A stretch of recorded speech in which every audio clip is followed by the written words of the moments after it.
Namaskar to all of you. Thank you, Didi. This is a series on Sri Aurobindo's book, Synthesis of Yoga. And the last talk, we explored the 4 pillars of Karma Yoga. The 4 pillars of Karma Yoga being the first, self-consecration, which is a process of doing every action as an offering to the divine, and doing the action in a spirit of worship and a gratitude towards the opportunity to be an instrument of the divine, and be guided by the best possible light or wisdom one can experience within or around oneself. The second pillar on the path of Karma Yoga is transcending duality and moving towards equality, which naturally happens as we are ready to surrender the desire for fruit and acknowledge that all the fruit belongs to the divine. And one is ready to accept the outcomes of one's actions as is, then it naturally brings in that capacity to expand and to be able to see the same equal divine presence behind everything, behind every happening, and behind every human being or thing. The third pillar on the path of Karma Yoga is a complete annihilation or effacement of the ego, wherein as one progressively starts to lovefully detach from the outcome and from the fruits of one's actions, gradually one develops a detachment from the action as well. And here, detachment from action does not refer to moving away from action, but seeing one's action as the divine work to be done. Holding one's action with lightness, with gratitude, wherein naturally the person becomes more ready to let go of one action and move to the other as per the divine guidance. And as one learns to detach from the outcome, from the fruit, from the action, gradually the complete effacement of the ego happens when one is ready to surrender even the doership of the action in the hands of the divine, and one can clearly feel and see every action being initiated from the divine Shakti and being perpetuated by it. So these are the first 3 pillars of Karma Yoga, and the fourth is transformative action towards nature. And this chapter, which is called as 3 modes of nature or the Trigunas, is about understanding what is the meaning of transformative action towards the 3 modes of nature. At the outset itself of this chapter, Sri Aurobindo evokes in us this aspiration to sit above or be seated above the 3 modes of Prakriti, Tamas, Rajas and Sattva, and be an instrument only and only to the divine Shakti in Karma Yoga. Karma Yoga is not so much about living in harmony with nature or being in harmony with the 3 gunas, because these 3 modes of nature or this lower nature in its essence is based on fragmentation or separation and carries a certain level of ignorance in it. And any attempt at harmony with this nature may be to a degree illusionary or transient. And it is a moment of reflection for all of us, because how often it is considered a noble thought that I want to live in harmony with nature, or I want to live in harmony with my surroundings. It is considered to be a noble thought, and yes, it is a noble thought. It is a more evolved thought than having an aspiration that I don't care about the world, I will do what I want to do, or saying that I want to conquer the world or dominate the world.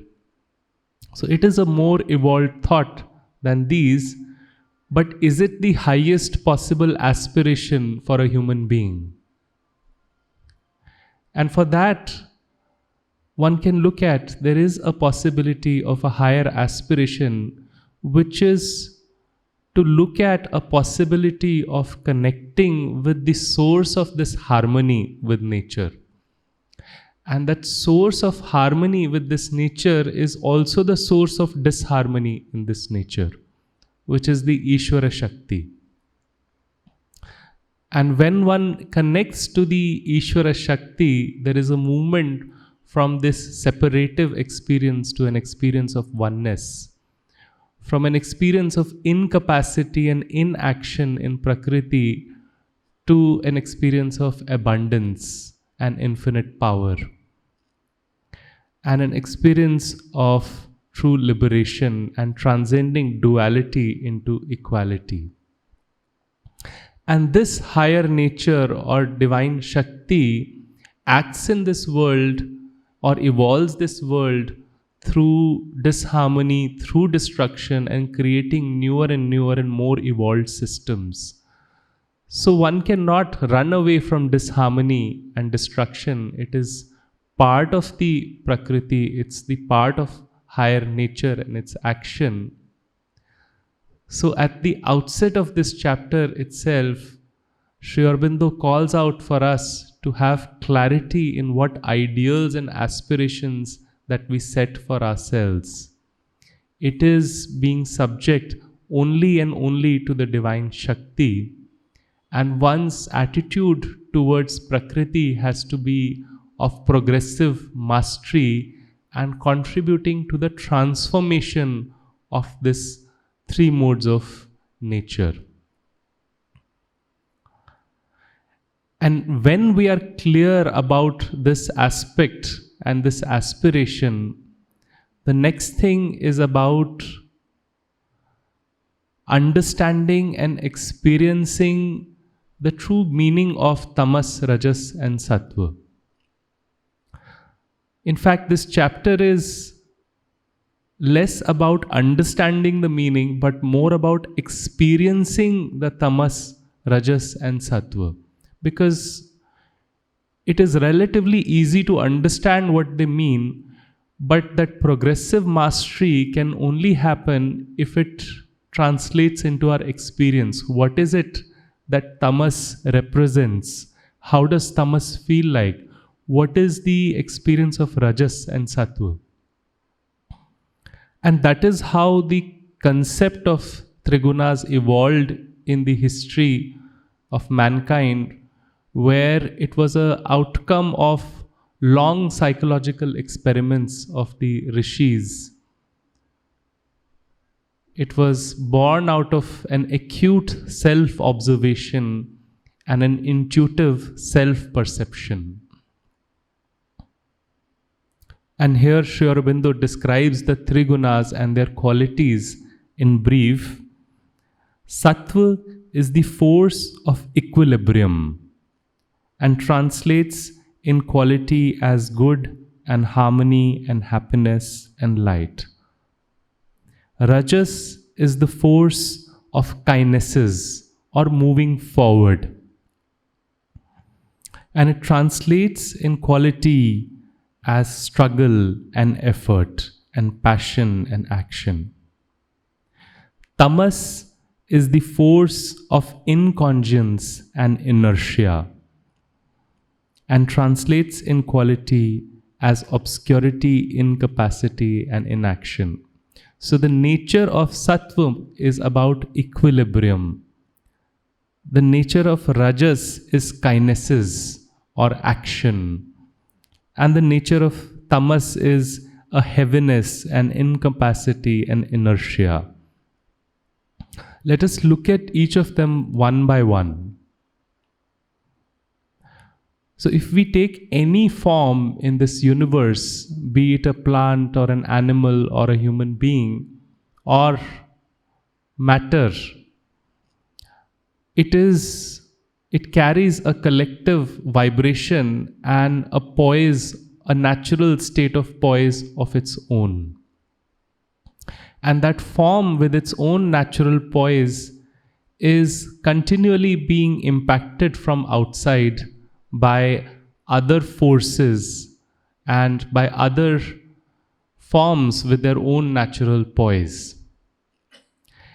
And the role of the three modes of nature or the trigunas is to determine how that form receives these impacts and how it reacts to these forces. So how one receives those contacts and how one reacts back to those forces is determined by triguna. And one can look at it with an example. Let's take the example of an aggressive man whose natural state of poise is to attack. And he comes in contact with different forms which are having different predominant gunas. For example, that aggressive man comes in contact with a tree where there is a predominance of tamas. Even though a tree or every sentient being, they have that psychic element, but in its physical form, tree is high on tamas. And a tree may not be able to entirely sense the intentions of the aggressive man as he approaches the tree.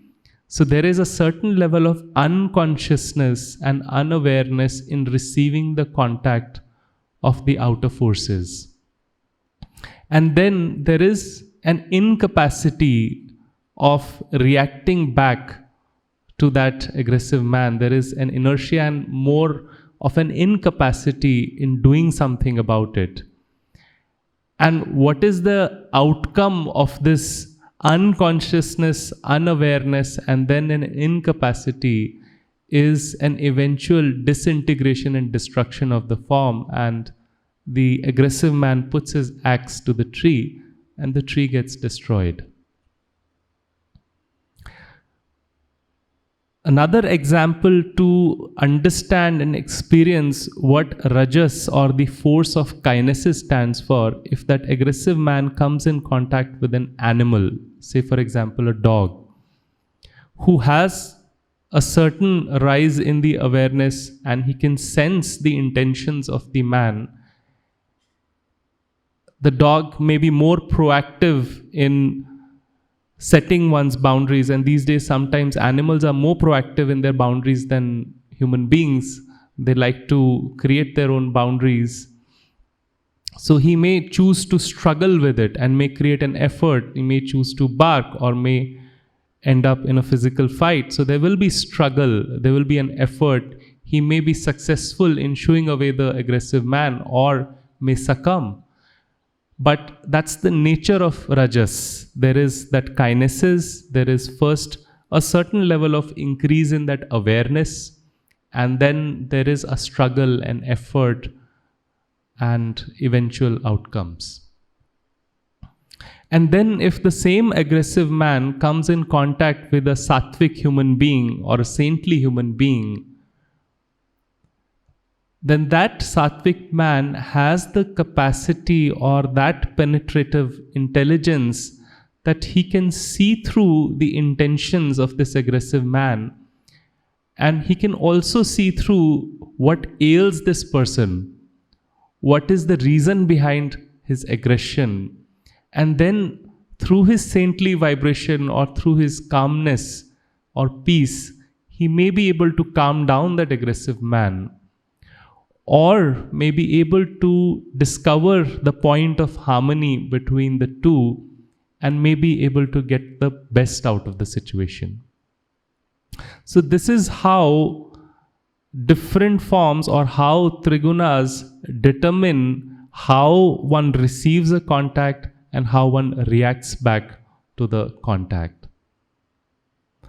Taking an example from human nature, if we look at tamas, which we say is about inertia, is about incapacity and unconsciousness, at the heart of tamas is an ignorance. The man would typically be lazy, would tend to oversleep, would not want to make efforts in their life to move forward. There will be a constant repetitive pattern of the same habits. The person loves playing the victim role. The person is not so willing to make the effort, but at the same time, the person also lacks the awareness that the misery in his life is because of his lack of effort. So he chooses to blame the situations rather than acting upon it. In our doctor's language, we call it as passive coping versus active coping. We often get patients who would come and say, for example, that there is a person who has backache, and he may feel that my backache is because my chair is not good, and he will go to the doctor and say, look doc, my chair is not working well and I'm in process of changing my chair. Please write down the best possible medication. And the person is not so willing to make any efforts on himself and will take the medicine and will possibly change the chair, and he may have some improvement, but again goes back into the backache. So now he feels that even the doctor is not good, so he wants to change to another doctor. And eventually what happens in that situation is that the person keeps changing doctors and keeps changing chairs, but doesn't get the relief. So this, in our language, is passive coping or high on tamas. Whereas there is another possibility that the individual comes up to the doctor and says that, doctor, I have backache and I'm not so interested in medicines. Please tell me, I feel that there is something of an issue with my posture. Please suggest what changes should I make. And the doctor guides the patient, and with minimal medication, the patient gets well. So this is more of an active coping which goes into the realm of rajas and sattva, unlike the tamas. The other aspects of tamas is being caught up in one's own old habits, or being caught up and being rigid about the old conventions, how things have always been done in life. Sometimes the force of tamas in an individual may be masked, and that masking may come from the person may appear to be working hard, but actually even that hard work stems from his need and his wish to rest and engage in more tamas. But it is not that tamas is all bad for a person. It is planted into the nature for a specific purpose. And the purpose is to bring in a certain level of stability, to bring in a certain level of rest in the consciousness. So that is the positive aspect of the guna, which is tamas. Moving to the next possibility for a human being, which is a rajasic man. A rajasic man would be somebody who is willing to make effort, who wants to move forward in life. He wants to progress. There are ambitions in life.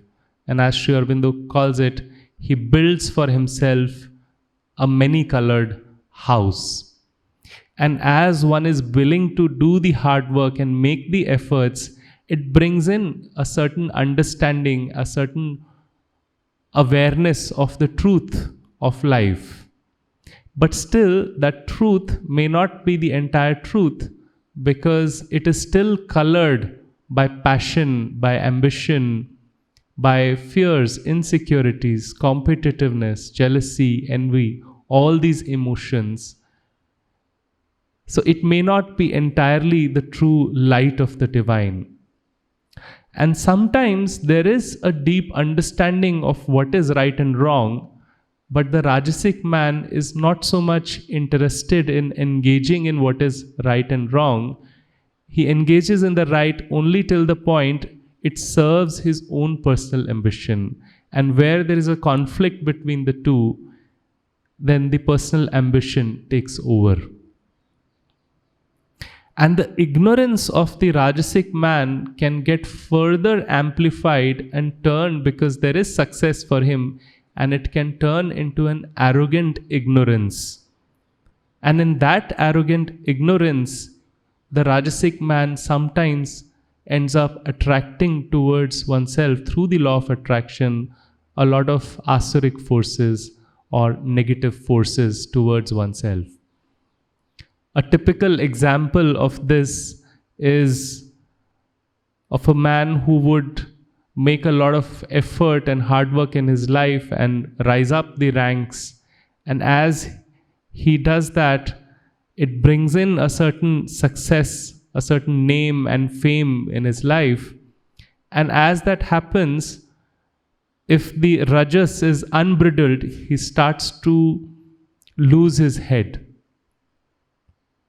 And in process, he ends up attracting negative forces towards himself, and these forces amplify his self-centered delusions. In tamas, there is a self-absorption. In rajas, there is a self-centeredness, and which can, with the impact of the negative forces, become to the degree of being delusionary. And with that comes a crash in the life of the Rajasic man. And when there is a crash, then either there is a possibility of a recoil from those activities for a while, only to engage in more rajas after that, or there is a possibility of drowning oneself in tamas at that time, or there is a possibility of opening up to the third guna, which is the Sattva. Sattva represents that calm, clear, balanced seeing. It represents that penetrative intelligence which doesn't get overpowered, which has the capacity to correct and adjust and harmonize and get the best out of a situation. Sattva brings in happiness, it brings in lightness, it brings in contentment, it brings in a certain closeness and sympathy with others. And this closeness and sympathy comes because it is only a loving heart, an open, expanded heart, in which truly a clear knowledge can grow. But at this point, it is important to understand that in an individual, it is not that each of these gunas exist separately. Tamas, rajas and sattva are present in everyone, and sometimes they act blending together with each other, sometimes they separate and enter into a conflict with each other and try to dominate each other. So all three gunas are present in everyone.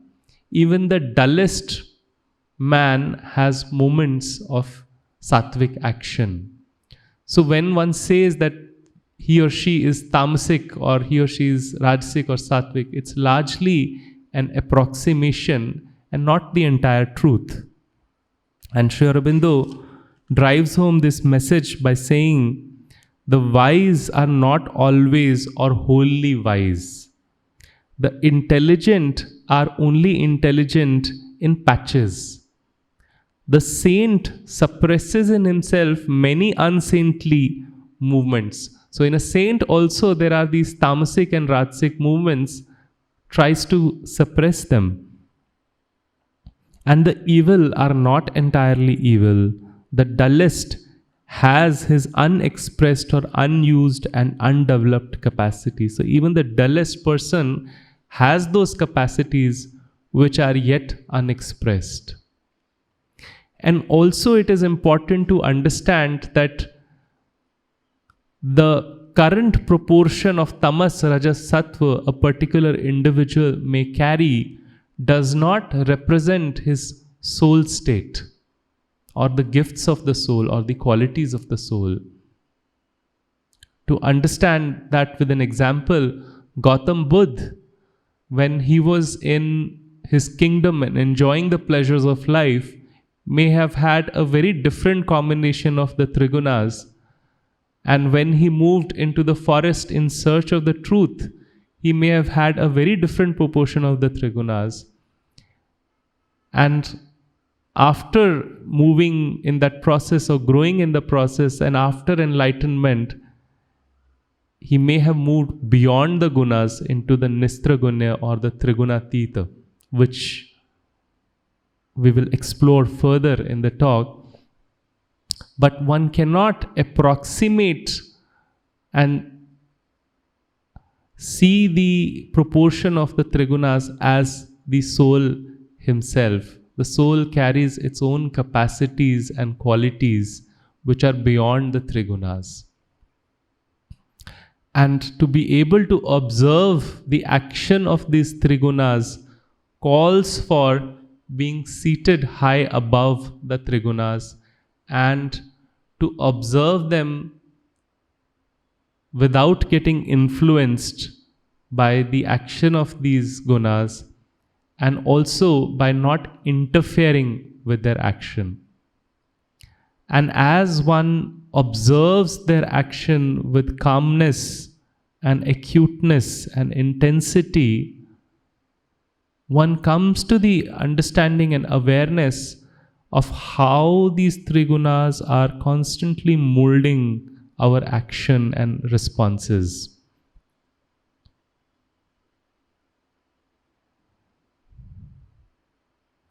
And when we understand this part, then naturally it evokes in an individual, with all this understanding of what tamas is about, tamas standing for ignorance and rajas standing for an arrogant ignorance, then naturally out of that space, the individual has a certain aspiration to lead an exclusively sattvic life.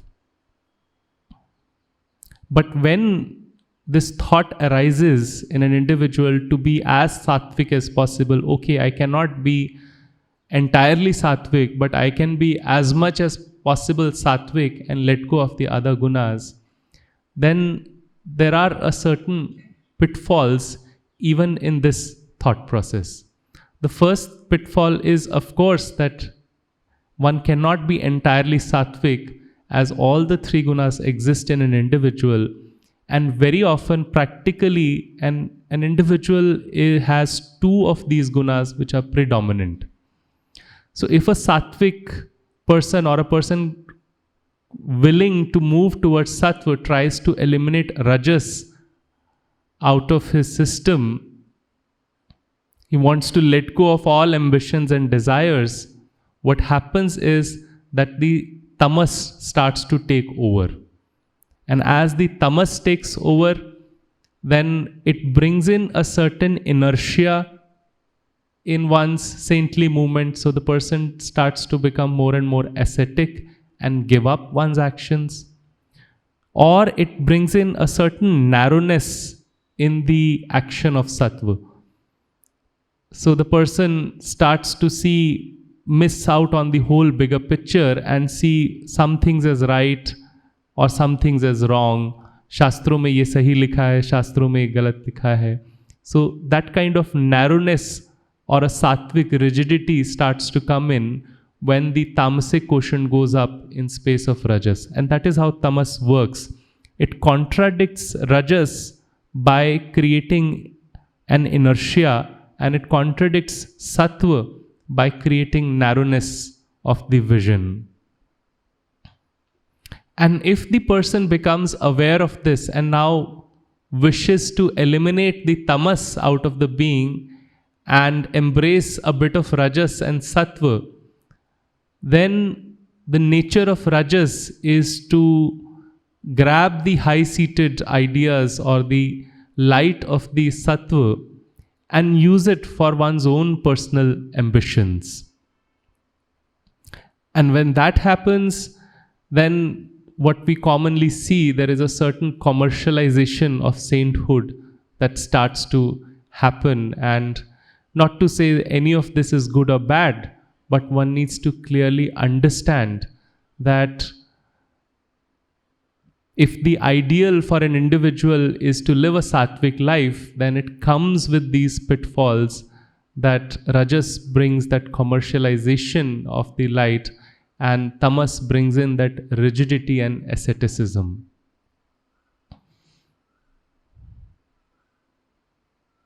The other pitfall of this thought process is that sattva doesn't necessarily represent the true divine flame. It in a way represents the prakash of the flame, but not the true flame. And sattva does not necessarily bring in the true element of liberation or spiritual freedom. One of the previous chapters in this book, Synthesis of Yoga, is about standards of conduct and spiritual freedom, where Sri Aurobindo explains that at different levels, a tamasic man is caught up in fulfilling his own desires and needs, and hence he is bound by the standards of those desires and needs. The rajasic man who goes out into the world and wants to win over the world is then bound by the standards of the needs and desires of the collective. The sattvic man who has set ideals for himself of beauty, love, compassion is then bound by his half flights or these half standards that he sets for himself. So this element of sattva doesn't necessarily bring in that true liberation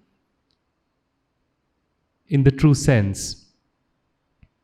In fact, the sattvic element also within it carries a subtle element of egoism, a certain subtle egoism of wanting to be pure or wanting to be ascetic and being acknowledged for it or being praised for it or being appreciated for it. So there can be a subtle egoistic element even in sattva. And then sometimes rajas is very important to go along with sattva, because rajas, with its power to be progressive and make effort and the strength of the vital, can sometimes receive the divine light which that calm intelligence may not. So rajas to a degree is also essential in life in order to move forward and do the divine work. It cannot happen entirely through the calm intelligence of sattva. But yet, all of them with their own strengths and weaknesses need to be transcended. And this is what Sri Aurobindo emphasizes through these lines. And he says, the error that accepts the action of the modes of nature must cease. For as long as it is accepted, the soul is involved in their operations and subjected to their law. So until we accept the error of the Prakriti, we are still a subject to the laws of the nature, the three modes of the nature. Sattva must be transcended as well as rajas and tamas. The golden chain must be broken no less than the leaden fetters and the bond ornaments of a mixed alloy. So he expresses Sattva as the golden chain, Rajas as an ornament of mixed alloy, and Tamas as the leaden fetters.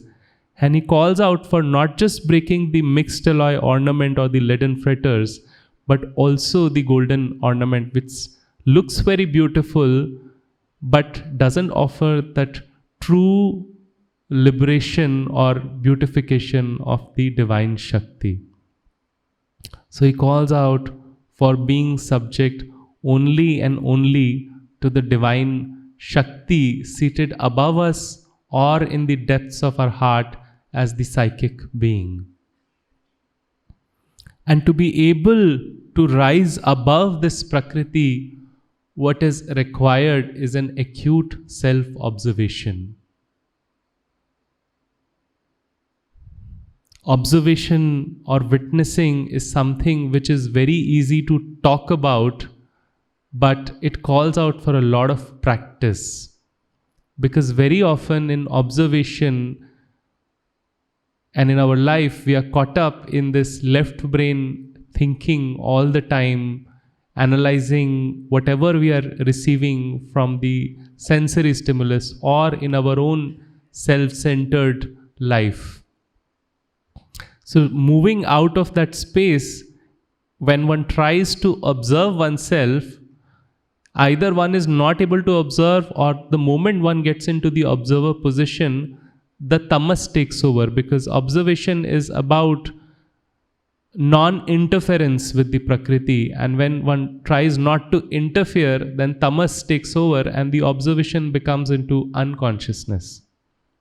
Or if one becomes aware of that element of unconsciousness and starts to observe, then various rajasic forces with various thoughts and illusions or various waves of desires come in and try to take over. If one is able to become aware of those rajasic elements also, then the pure vital inner space of sattva or something very pure or ascetic tries to capture the consciousness and pretend to be the observer. And sometimes the mind breaks down into trying to observe itself and trying to take charge or control of the process of observation. So the mind needs to come to the understanding, it needs to acknowledge and accept that observation is a process which mind cannot see, but through which the mind can be seen. And when the mind comes to that state of surrender, can truly the process of observation happen. And the process of observation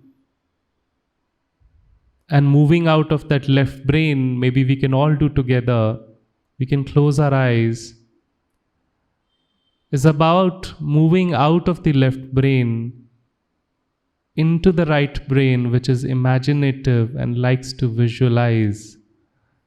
So bringing in any soothing visualization, whether it's a flower or it's a surroundings of a beach or a forest, hearing the voices of nature, the streams of water,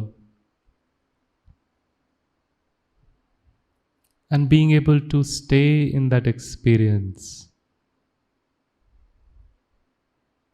And from that experience, it is easier to come into one's body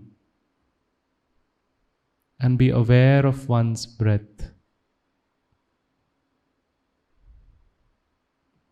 And as one is aware of one's breath, it is easier to go deep and penetrate one's heart with acceptance and love and gratitude and forgiveness for every moment, and entering being with one's breath into the depths of the heart.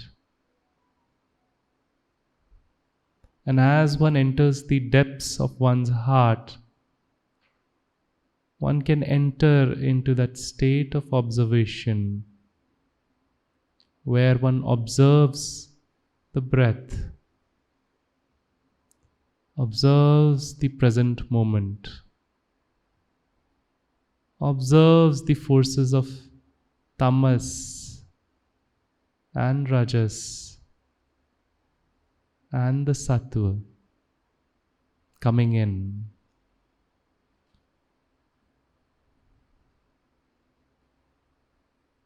One is neither influenced, one is nor interfering with these forces. If one goes back into the thinking mind, one can bring it back by the visualization, by the observation of breath, and gently coming back into the state of observation.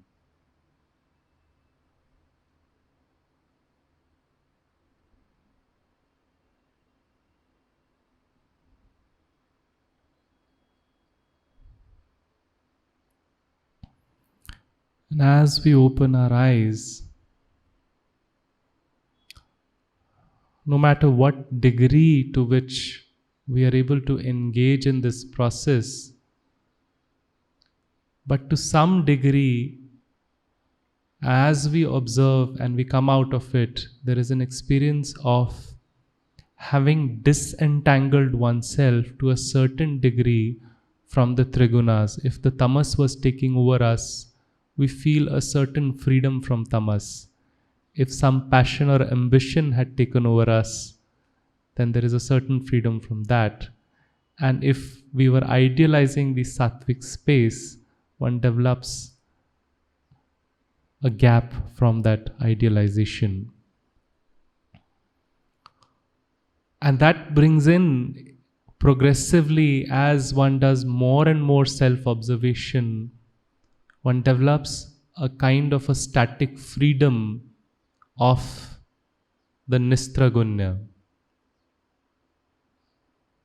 And as one engages more and more into this state of self-observation, one can open up to that dynamic Shakti seated above us or in the depths of our heart, which has the capacity to transform the trigunas, transform the tamas, which is insistent upon its old cyclical habits, and transform it into a passive field or a receptive instrument. It transforms the vital, which moves forward with passion, and it transforms and expands it into an infinite power which is calm and balanced and sees things with equality. It transforms Sattva, which is still dependent on the sensory data in order to analyze and create a certain truth. It transforms and expands it into a state of spontaneous illumination of true knowledge. And with that emerges the possibility of being the Trigunatita. Trigunatita acting from the higher nature or from the divine Shakti, where all the three gunas act in unison, unlike in the lower nature where the three gunas, they contradict and conflict each other. And that is the higher possibility of a human being, to be a Trigunatita.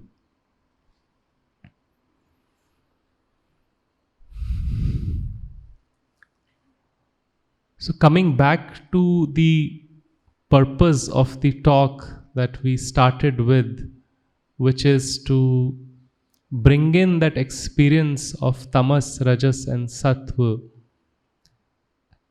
And that experience can only come through that acute self-observation and through that intuitive self-perception in our day-to-day practical life, it can come from doing our best action through the day, but at the end of the day or at the beginning of the day, sitting down in self-reflection and seeing what was active in us, journaling, reflecting, and then making better choices.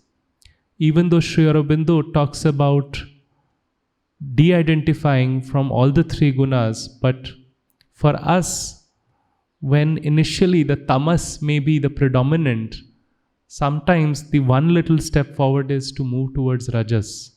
Or if the rajas is predominant, the one little step is towards the increasing the sattvic quotient.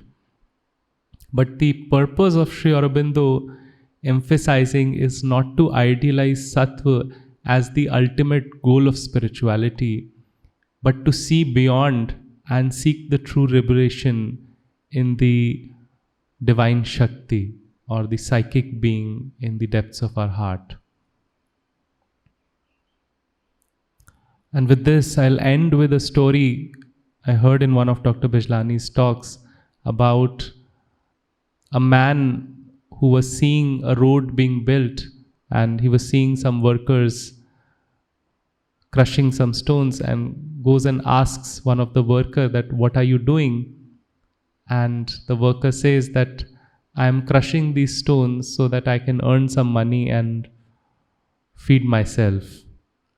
And this is a typical response from a person who is largely absorbed in fulfilling one's own desires and needs and high on tamas quotient. And when that man asks another worker, what are you doing? And that worker says that, I'm helping build this road and it will bring some money for me, and if I do it very well, I have a possibility, I'm looking at the possibility of rising up the ranks and becoming a contractor, or this will bring in this economic progress to us. So one can clearly make out that we are looking at a person being rajas predominant. And then if he asks a worker who says, I'm crushing this stone into beautiful small pieces and they will be put together in a road which will help a lot of people reach the hospital faster, it will help the village receive a lot of resources it has been lacking, and picks up a more compassionate cause for himself to do that action, one can sense the sattvic element in that individual. And if a person says that, acknowledges all of these three, that it will help fulfill my own needs, it will help fulfill the need of a lot of people, it will bring in compassion and ease in the life of other human beings and animals, and then goes on to say that, I feel grateful for being the instrument of this divine cause, and I'm grateful for being the divine instrument and doing this action, then possibly we are looking at an individual who has moved beyond the trigunas as well, and doing the action for the sake of the joy of doing the action. And such an individual, even if the road gets built or doesn't get built, it is used for that purpose or not used for that purpose, would be in a better position to accept whatever is the outcome and see the divine hand behind whatever is the outcome. Thank you.